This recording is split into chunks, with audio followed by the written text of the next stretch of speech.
Field. Well, meanwhile, 500,000 pupils in England were off school last week because they either had COVID or were self-isolating. One New Forest school has gone further than most in its efforts to protect children from the virus.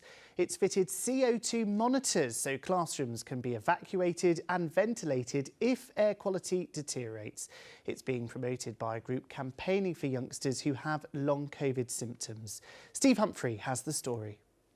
Guys, the monitor is showing that we've got to evacuate the classroom. Can everyone please stand? When this monitor starts showing high CO2 levels, it's the signal for youngsters here at Ashley Juniors to put down their pens and leave lessons, and for the classroom to be ventilated with more fresh air to lower the risk of any airborne COVID virus from circulating.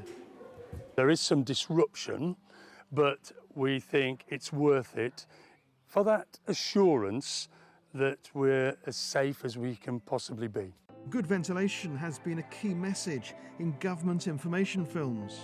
Coronavirus is spread through the air via large droplets and smaller particles that come out of the nose and mouth of an infected person as they breathe. The head installed the monitors after reading information provided by the campaigning organisation Long COVID Kids. It certainly struck a chord. Who keeps an eye on the monitors? Me. One of his own pupils, 8-year-old Samuel, had the virus last year and is suffering from long COVID symptoms. What's it like?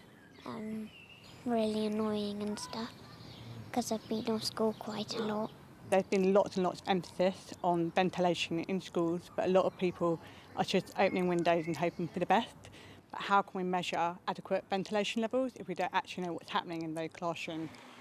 Department for Health figures show almost 250,000 5 to 14-year-olds in England have had a positive COVID test.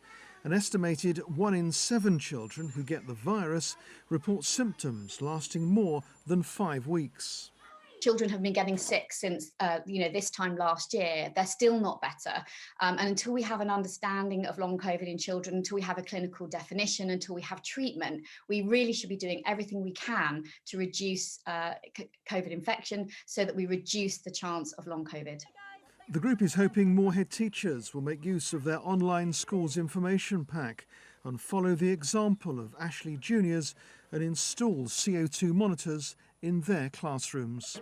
Steve Humphrey, BBC South Today, New Milton. The number of